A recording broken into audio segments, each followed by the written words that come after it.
Namo Myoho Renge Kyo, Namo Myoho Renge Kyo, Namo Myoho Renge Kyo. Hi, everyone. Good to see you here. Good.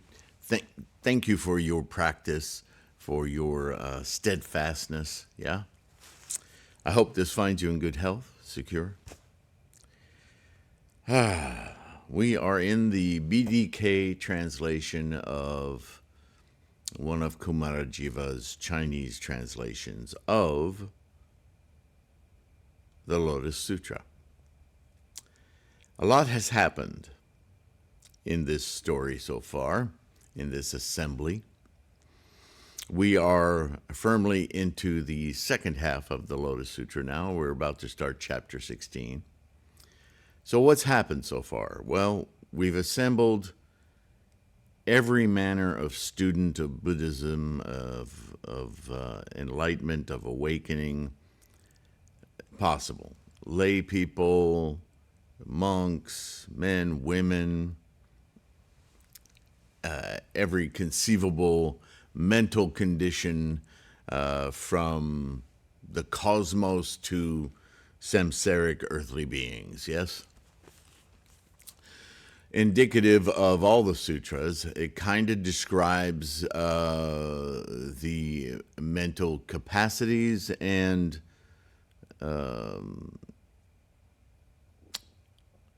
levels of study that this current teaching is meant to reach. And in the Lotus, it's pretty comprehensive. Pretty much we could say just all sentient minds and non-sentient minds, really. And Shakyamuni has announced that he's about to start a teaching that he's never taught before. In fact, of all the teachings he's taught and will ever teach on the Dharma, this is the ultimate. This is the one. This is the... maybe you've been waiting for it. Maybe you didn't expect it. Doesn't matter. This is the method for self-enlightenment. Surprised a lot of people. People have been following him for 40 years or so, or maybe 10 years, maybe just a year. But in all of his teachings, and all of these students of his teaching,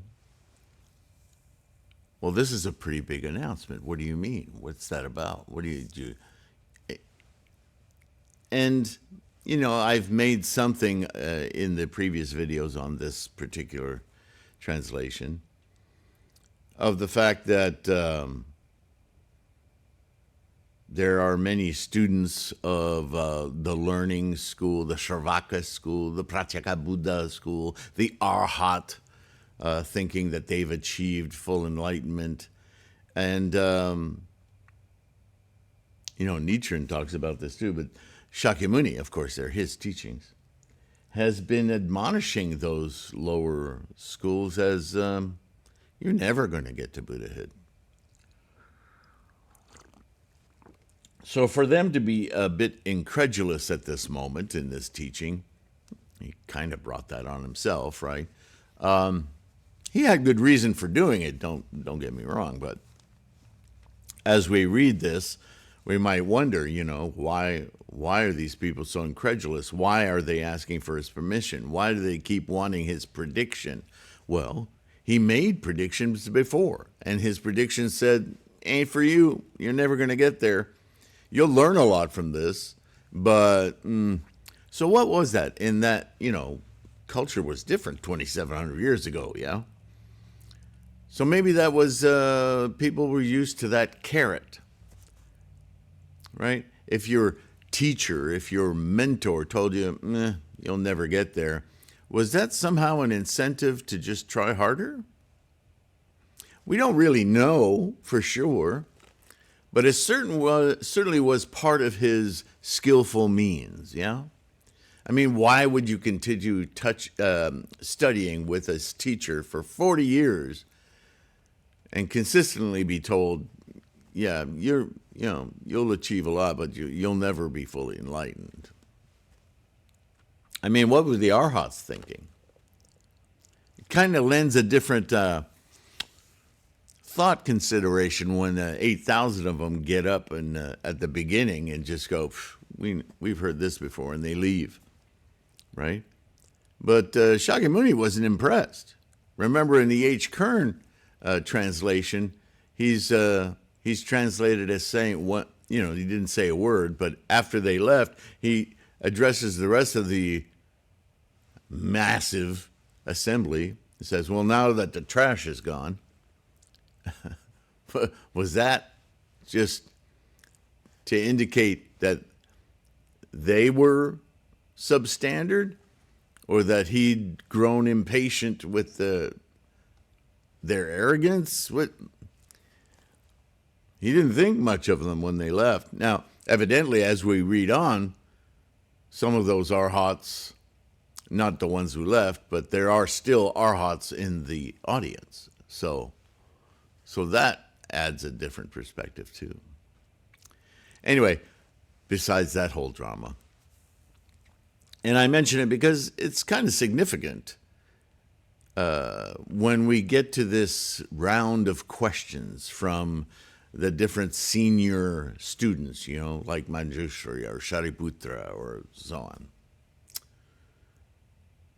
But he's also done something quite different here that I don't remember reading in any other sutra, where, that thing about the tuft of hair between his eyes and the ray of light?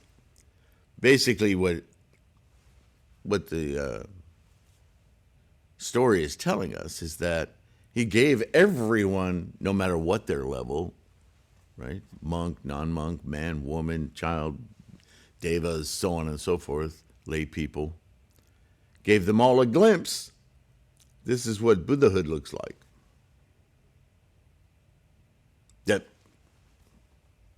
That would really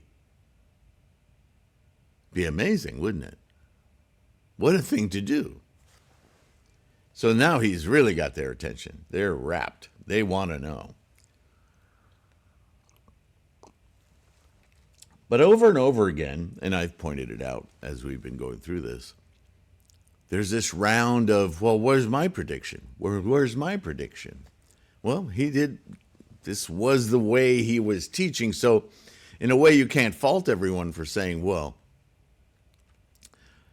where's my guarantee, in other words, that doing this, they haven't even heard the new teaching yet, and they're all clamoring for,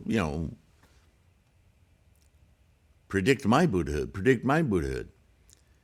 And the interesting thing is that when Shakyamuni predicts their Buddhahood, he always says sometime in the future.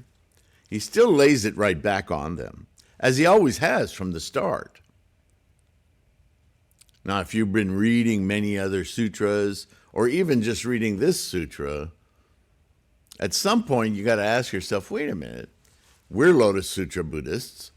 Of course, we have the benefit of our mentor Nichiren and more modern thinking.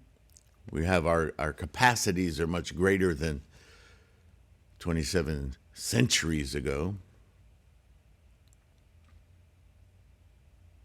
So get a little tired of this question because we know it's innate. And Shakyamuni's been teaching this. It's not the first time he's addressed his students as understanding that Buddhahood comes from within, but they still see it as something. Why do they ask for permission? Why do they want a prediction? It's like they don't quite get it, right? And this last video, this last chapter that we closed out on the Bodhisattvas of the earth, and is that Manjushri gets up, we still have doubt. We still have doubt because you gave these predictions to all these other types of students, but you haven't really even, you've brought these bodhisattvas up now, and you haven't had time in the time span that you've been here, right? You just were enlightened, 30 years old now, you've been teaching for some 40 years, so you're in your 70s.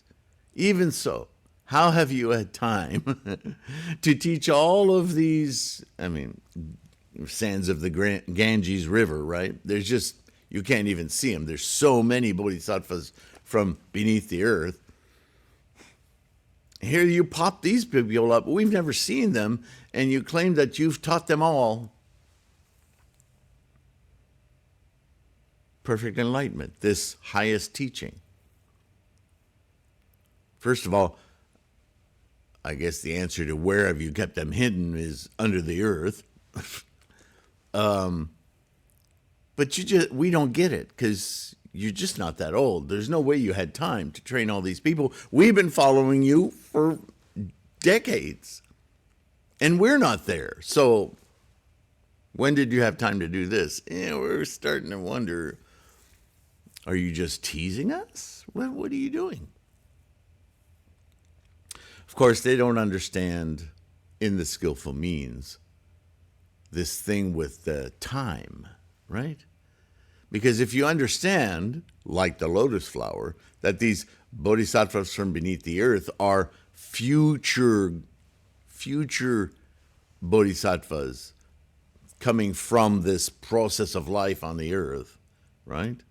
Seeds are planted, like the lotus, and these future bodhisattvas will come. And of course, because they're future bodhisattvas, they will have had the benefit of this teaching of the Dharma, been around for a long time. That is how Shakyamuni Buddha has trained these bodhisattvas in the future. That's you and I, right? I pointed that out before. So now, obviously, this whole assembly has been, whether it's been following Shakyamuni from day one, some 42 years, or somewhere along the way joined in, they still have this notion that Shakyamuni is Buddha. Well, all of us are Buddha. All life is Buddha.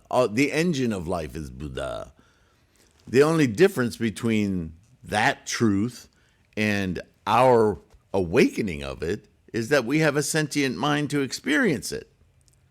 That experience is the Dharma. The teachings are about experiencing the experience, right? Getting to the experience.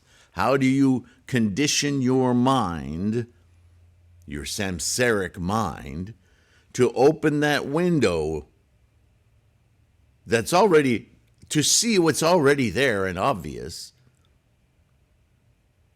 that the very material of the universe is the material we are made of. The Buddha-ness is, it's not just a DNA strand, it's the very energy, the very sustenance that we are manufactured, instantiated from. Just like everything, but with a sentient mind. Big caveat, we can witness it. We not only can witness it, we can influence it to stay our primary experience, to stay aware, to see clearly. Yes, this is life, and I'm experiencing it moment to moment to moment, just like everything is. What an amazing thing. That realization is what liberates us from our constant cravings and clingings of identifying, I'm here, by ownership of stuff. Validation. You don't need the validation. You validate. Do you see? It's a paradigm shift in the mind. So it doesn't come to you. It's not bequeathed to you. You don't have to have permission. You don't have to have some guy predict it for you. It's already there. Just do it. Just awaken it, right? But at that time, nobody was really, just weren't getting that little final step, right? So 16th chapter. Hello. The lifespan of the Tathagata. So this chapter is basically Shakyamuni saying, okay, this is what you guys think. That I'm a guy, and I'm Buddha, And all Buddha will come from me. What you don't understand, what I just said without repeating myself, Buddha is you. You just need to realize it. So here we go. Thereupon the Buddha addressed the bodhisattvas and the entire great assembly, saying, O sons of virtuous family, which is basically, this is in volume 2 of Buddhism Reference, by the way. We hear this a lot, sons of good family, sons and daughters of virtuous family. This saying is really about people who've committed to living their life within the Eightfold Noble Path, living their life correctly, good behavior, and more to the point, to bodhisattvas, good students of Buddhism, yeah? You should believe the true words of the Tathagata. So this is going to be rattling, because the first thing out of his mouth is, I'm not lying. What I'm about to drop here is the real. Okay? He says, you should believe the Tathagata's true words. Now, it's interesting that he would say Tathagata, because he's already, and he's done this throughout, identifying that what he's saying is from the Tathagata, not Siddhartha. He's made a very strong distinction throughout his teachings. Although he adopts first person, when he says, Tathagata says, he's saying first person as an enlightened Buddha-ness mind coursing through samsara, because he's actually a bodhisattva, right? We understand that. Right? A samsaric being is a samsaric being. Buddha is in the mind. So do we operate with our monkey mind or with our Buddha mind? That's the paradigm shift, right? So he's saying, when I'm talking through my Buddha mind, the Tathagata mind, there is no falsities there. There is not even the capacity for it. It's clear, honest, real reporting, communication.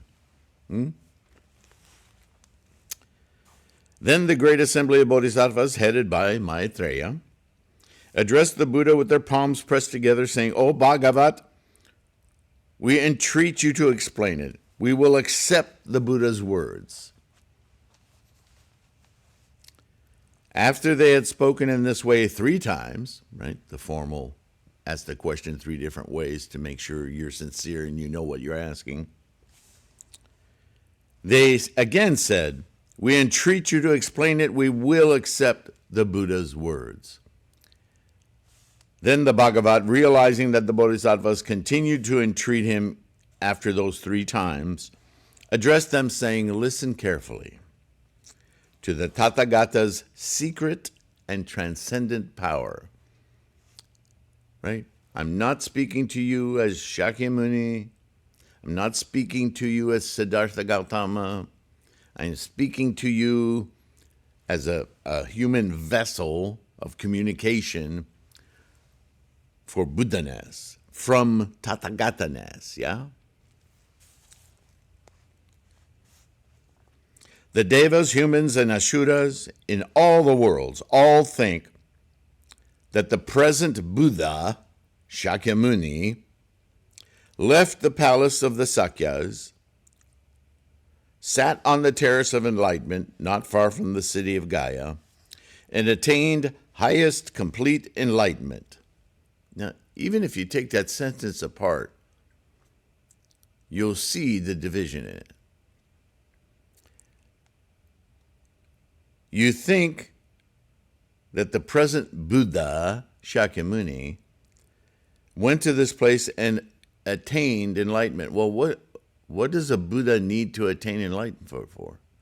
See, the labeling, it's confusing. I suspect that the translation is partly to blame for this, but still, the conundrum, yeah? A Buddha does not need to attain enlightenment. It is enlightenment.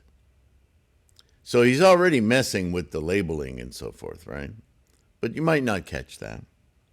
However, O sons of virtuous family, immeasurable, limitless hundreds of thousands of myriads of kotas, of nayutas, of kalpas have passed since I, and that's the confusing language, right, actually attained Buddhahood. Now, again, he's speaking as the vessel of Buddhahood because it's unprecedented. No one else has attained this. But for our modern reading, it would probably benefit us to read it as it has been all this time has passed since the Tathagata has been, accessible, available in reality? I mean, it's a truth, but who cares about a truth unless there's a mind to perceive it? See, this is the conundrum. This is why he's speaking in the first person, right? A tree doesn't care about the truth. It just does what it does. Do you see? It's just a sentient mind that has this obsession. Which is the reason we need to realize this. Because without realizing it, we're busily trying to collect something to validate our existence. When our existence, the engine of life, is implicit, it's been there all along. We're just not looking. It's interesting, isn't it? Suppose there were a man who ground 500 of thousands, hundreds of thousands, myriads of kotas, of nayutas, of incalculable, great, manifold cosmos into particles. Here we go. While passing through 500,000 of myriads of kotas, of nayutas, of incalculable lands to the east, he dropped just a single particle.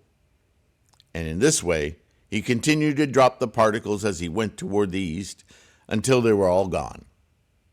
Already mind-blowing. We can't conceive of numbers that huge, right? O sons of virtuous family. What do you think about this? Well, I think it's crazy, but okay, go on. Can all of these worlds be calculated or not? Can you come up with a number? Oh, sure, Google, right? Can one imagine all of these worlds, calculate, and know their number or not? No, it's just no.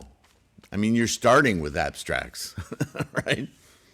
Bodhisattva Maitreya and the others together addressed the Buddha, saying, "O Bhagavat, these worlds are immeasurable, limitless, incalculable, and beyond our powers of conception."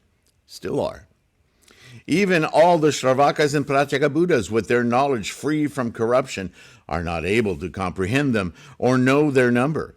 Although we abide in the stage of non-retrogression, we cannot understand it. O Bhagavat, such worlds as these are incalculable and limitless. Okay, you're paying attention. Good.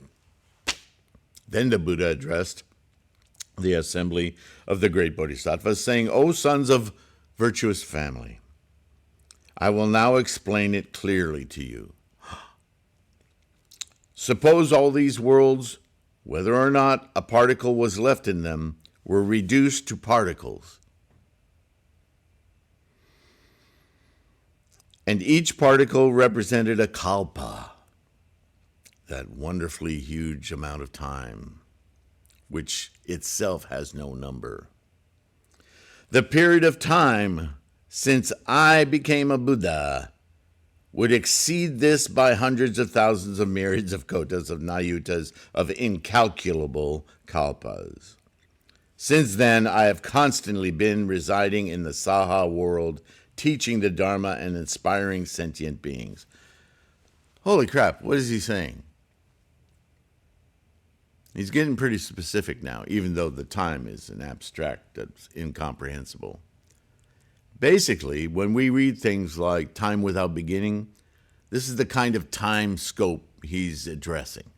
And he's saying, conceive of all time as beyond what you can measure, right? And he's saying Buddha. I know he's saying I, but they're still attached to that he is Buddha thing. So he's taking that apart. And he's saying I, the I that you see as Buddha, and he knows what he's doing because Maitreya has basically submitted to him that you, Shakyamuni, not Buddha, has only been here 70 years, or 72 or whatever it was. You've only been here 70 years.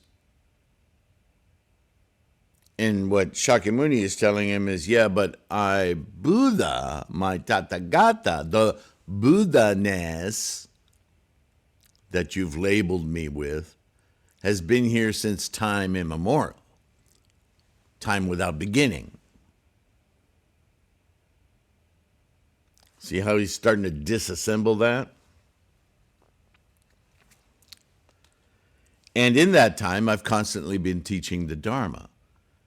Not me, Shakyamuni, addressing Manjushri's question directly.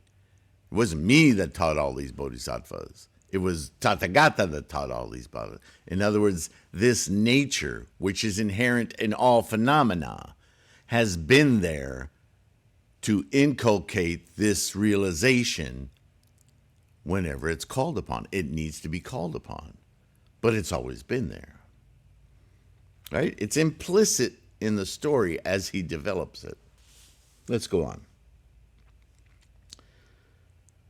I have also been leading and benefiting sentient beings in incalculable hundreds of thousands of myriads of kotas of nayutas of other worlds. And says this is the cosmic, the universal aspect, right? That when you look into the skies, whatever other worlds, they all are of the same nature. This is massive, right?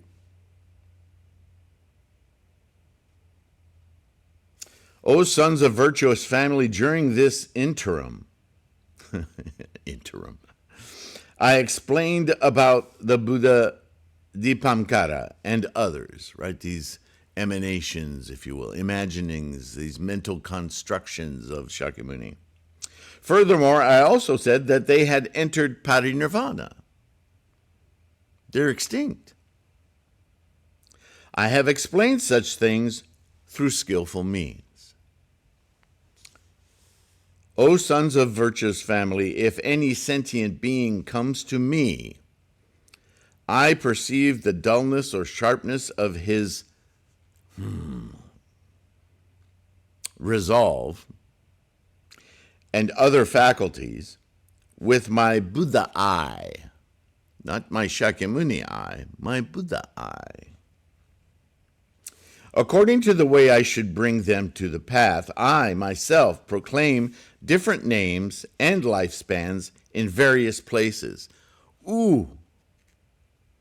So you keep assigning these lifespans to me, Shakyamuni, when in fact I'm creating personages to be placeholders for certain times and certain histories and certain teachings and certain capacities. Woo, that's a biggie.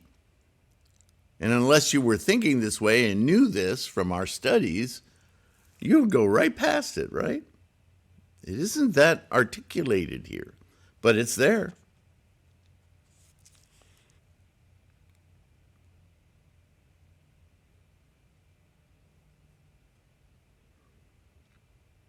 In each case, I have also clearly stated that I would enter parinirvana.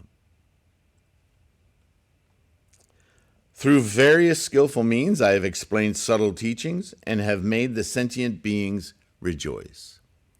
Whatever their need was to get on the path at the level that they could, I assisted them. I facilitated that for them. That doesn't mean they reach full enlightenment, but they're on the path and they've made great gains. That explains all of his teachings, right? Not only in Shakyamuni's lifetime, but theoretically throughout all time. The Buddha-ness is the eye of understanding, which, as I've already talked about briefly, you don't have to be a Buddhist to get insights in life. But being a Buddhist, you start to put them together into a cohesive whole, and that is huge. That is not naturally our tendencies. We get an insight and we run with it until we exhaust it, and then we're right back in samsara, right? That's our habit. All right. O sons of a virtuous family, to those beings who the Tathagata perceives as taking pleasure in the inferior teachings, who have few qualities and grave defilements, they're really stuck in the cravings and avarice and clinging of samsara. He teaches that the Buddha attained highest complete enlightenment after he renounced household life in his young age. Right? You're going to have to let this all go. You got to go live in a monastery. You got to stop thinking about girls and boys and blah, blah, blah, blah, blah. You got to start getting serious about your enlightenment. Okay.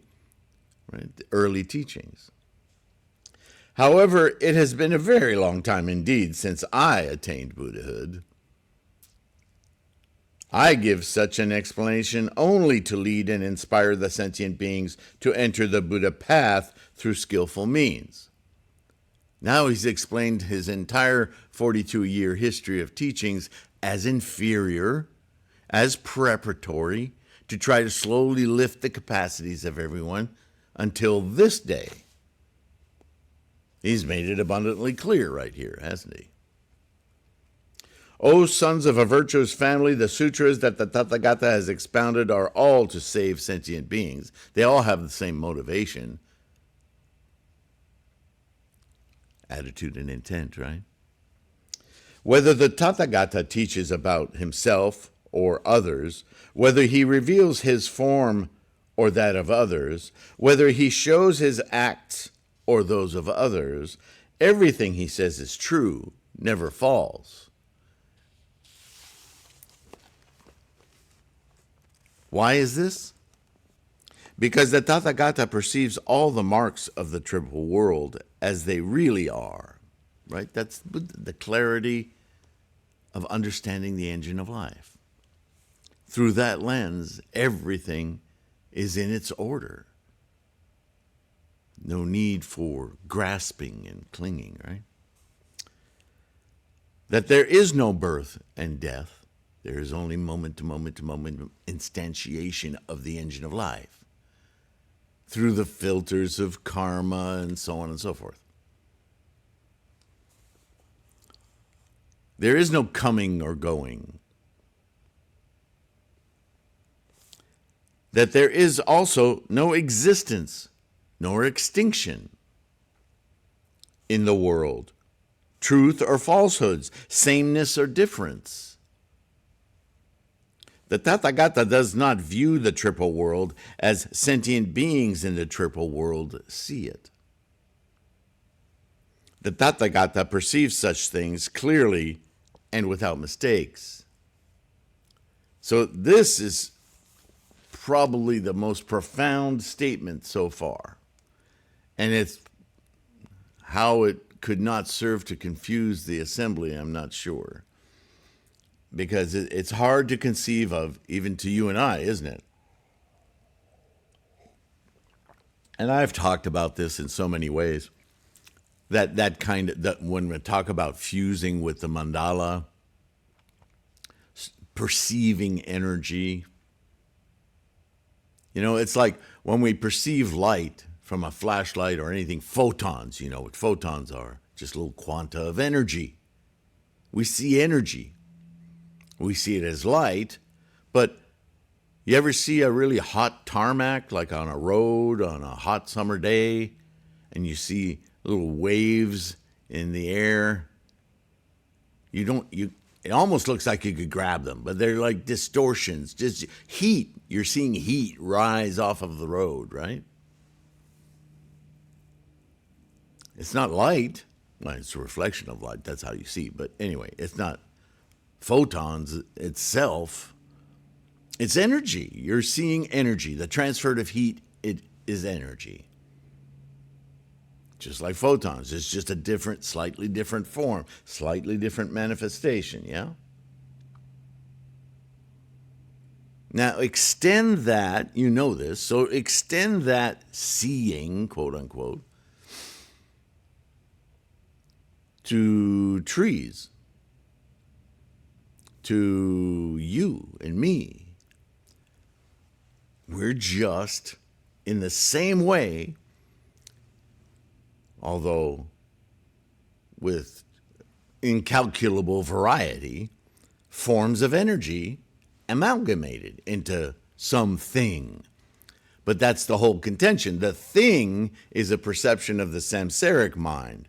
The Buddha mind understands that this is all happening moment to moment, energies instantiating. Yeah, our skandhas, our I consciousness, one of the first skandhas, it isn't trained to do that. It's trained samsarically to see solidity. But the Buddha mind sees the packets of energy. Doesn't mean you go blind. I'm just saying that there's a different understanding of what is being seen. Let me say it like that. This is some of what we experience when we fuse with the mandala. When you see the mandala do little weird things as you're chanting intently. Yeah, that's the Buddha mind seeing reality, a reality you're not accustomed to seeing. Because we like to permanentize everything, you know? It's subtle, but oh man, do you see it when you see it. And this is exactly what he's talking about here. I'm going to read this paragraph again so you can hear it. Because the Tathagata perceives all the marks of the triple world as they really are, that there is no birth and death, coming or going, that there is no existence or extinction in the world, truth or falsehood, sameness or difference. There is just the activity constantly happening of instantiating these potentials.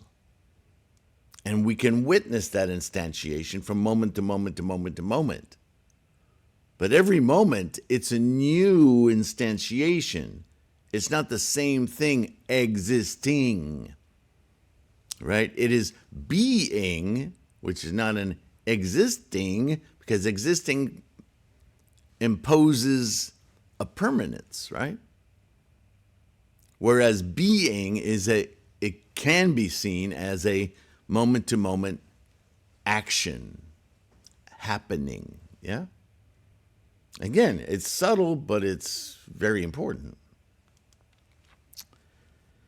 Since sentient beings have various natures, desires, behaviors, thoughts, and distinctions, right? Karma, we all subtly have billions and billions of different little filters, some very similar, some not so much. The Tathagata, wanting to cause them to plant roots of good merit, start solidifying your mind of Buddha-ness and letting go of the mind of discriminations and categorizing and the big old database.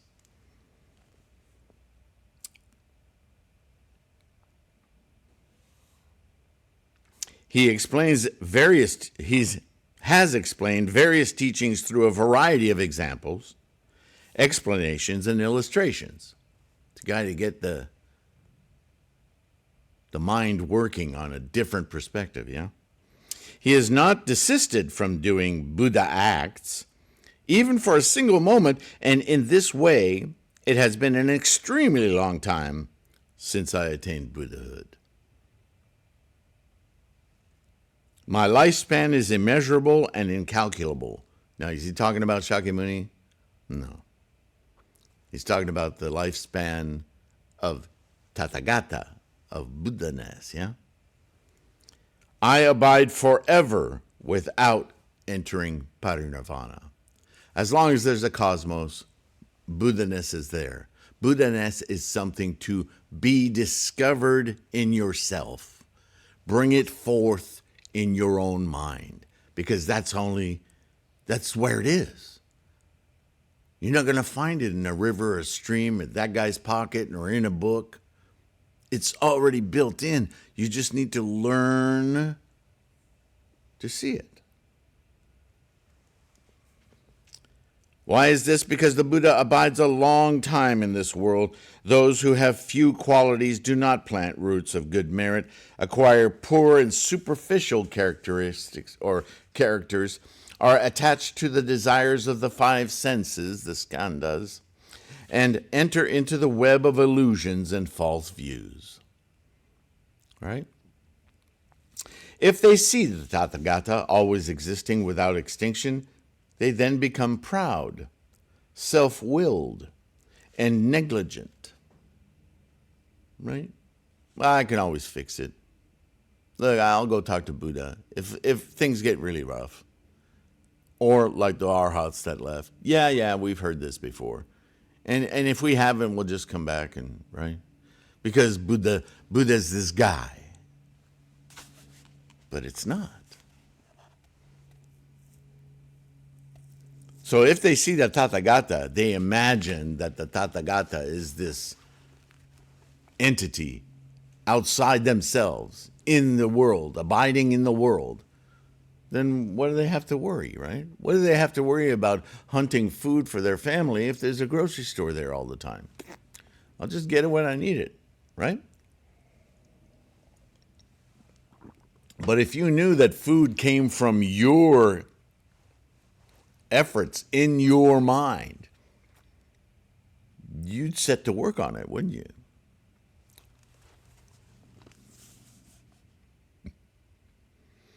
If they see the Tathagata always existing, they become proud, blah, blah, blah. The thought that the Tathagata, or the Buddha, is difficult to meet, and that he is not to be, or that he is to be respected, cannot awaken in them. Right? They can't be bothered to make the effort. That is why the Tathagata teaches through skillful means, saying, "O monks, you should know that the appearance of the Buddhas in the world is very difficult to encounter." Oh, okay. So we better pay attention, right? But he's abiding here. There's no, unless he teaches that he's not only hard to find, but he's not going to be around. There's an additional exegesis too, but better get this for myself, right?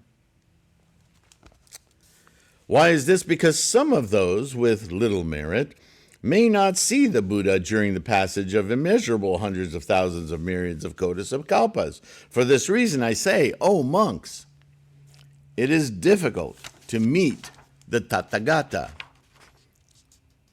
Which is why he says, and Nichiren reminds us, single-mindedly meet the Tathagata, because the Tathagata is in your mind. Open your Gohanzon door and meet Buddha. Escape, liberate yourself from samsara. Hearing such words, the thought that it is very difficult to meet the Tathagata will certainly awaken in these sentient beings. Longing and yearning for the Buddha, they will plant roots of good merit, practice assiduously. For this reason, although the Tathagata does not really pass into extinction, he nevertheless says he does. Now that's another tricky statement, isn't it? The capacity for Buddha-ness is always, it's in every sentient being, so it's always there. But awakening to it, that takes personal effort. So because they're still identifying Tathagata with Shakyamuni, he's teaching that I'm not going to be here, so your anchor, your samsaric attachment clinging to me is all for naught. Stop doing that. Work on Buddha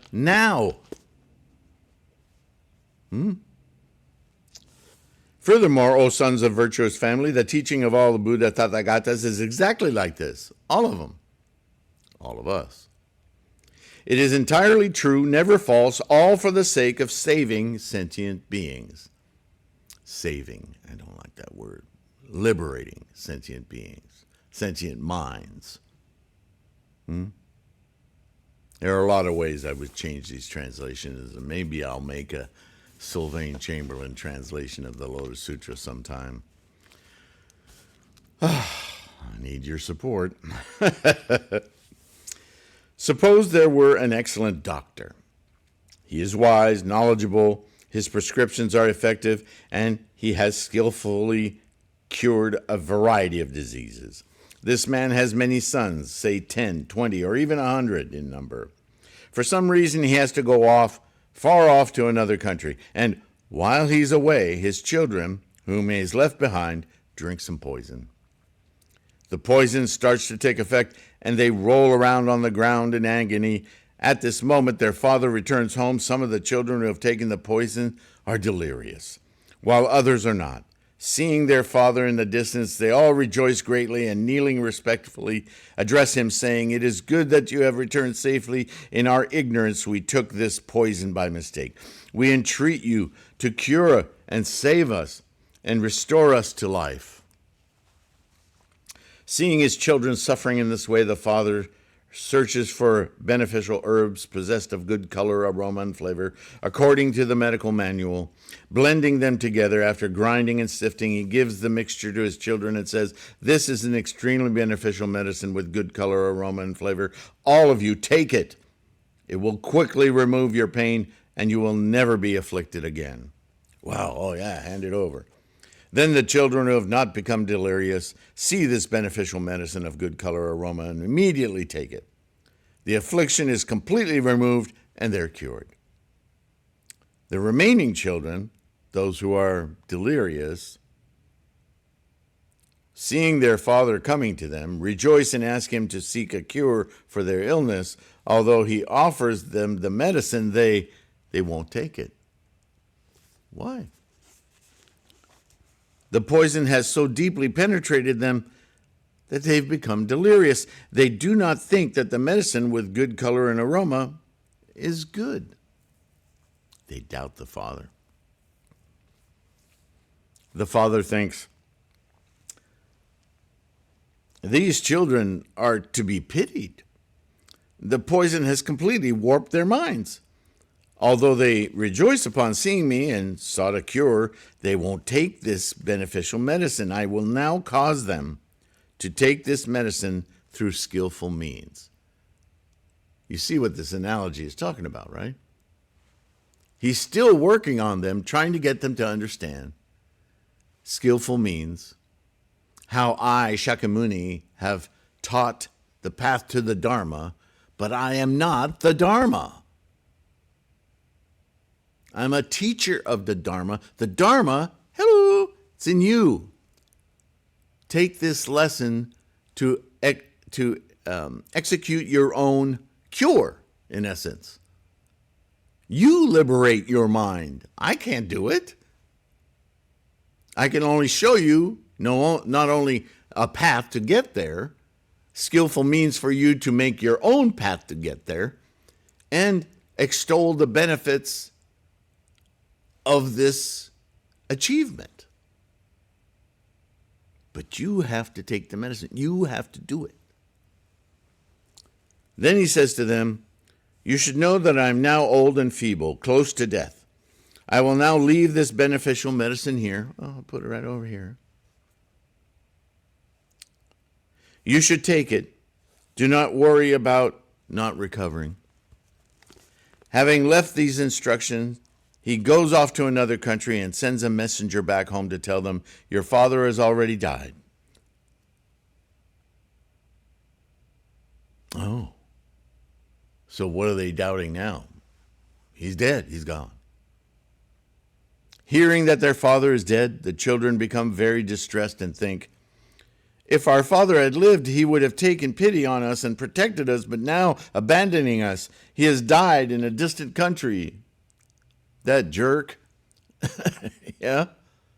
But now they're faced with the consequences of their own decisions. They can't blame it on dear old dad.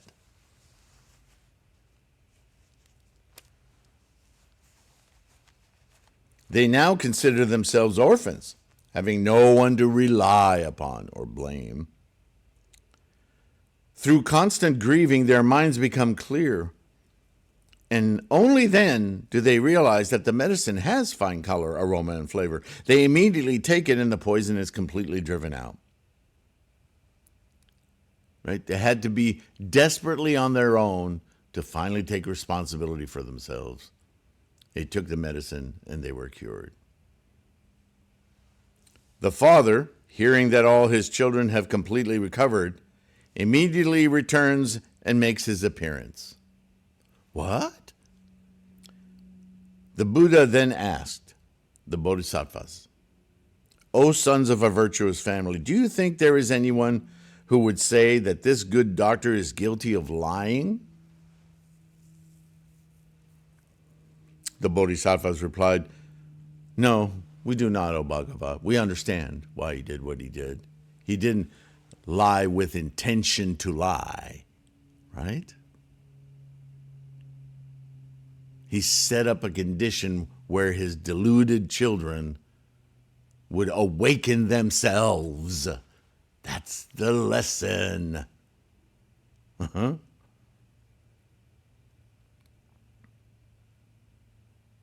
Buddha said, I am just like this. Since I became a Buddha, immeasurable, limitless, hundreds of thousands of myriads of kotis, of nayutas, of incalculable kalpas have passed. Though for the sake of sentient beings, I use skillful means and say that I will enter parinirvana. There is no one who could rightly say that I am guilty of falsehood. Thereupon the Bhagavat, wanting to elaborate on the meaning of this further, spoke these verses. And I've gone on really long today, but this is a core teaching of this Lotus Sutra. This is so much the core that this is what Nichiren is constantly referring to this. Probably one of Nichiren's big Renge moments, yeah? Not only for himself, but for his compassion for all other sentient beings. Man, it's right here. Yeah? Anyway, I've gone on a bit along today, but I appreciate, especially if you've gone all the way to the end of this, I hope that you do that. I hope I'm engaging enough that you stick with these videos. There's so much information in them, and your practice is so precious to me and to you and to everyone, especially in this samsaric Mappo age that we live in. The discord is, we have a lot to influence, and it requires our strength of conviction in our practice, yeah? So for that, I congratulate you. I'm grateful for you. And if you can even just like and subscribe, it supports and grows this propagation effort, this Sangha, yeah? Anything else you can do, from buying an ebook to Patreon and PayPal, it supports this resource so that I can create more books, maybe do a translation. What do you think of that, by the way? Maybe that's just, there's so many translations out there, but I think my translation would be quite unique. Adaptation, maybe I should call it. I don't know. What do you think? I really want to hear from you. And it doesn't have to be a comment on YouTube. It could be an email, tlksylvain@gmail, yeah? In the meantime, please be kind to yourself and take care of your health. Kind to those around you. Love your life. Savor your practice. And I'll see you in the next one, okay? All right. Bye for now.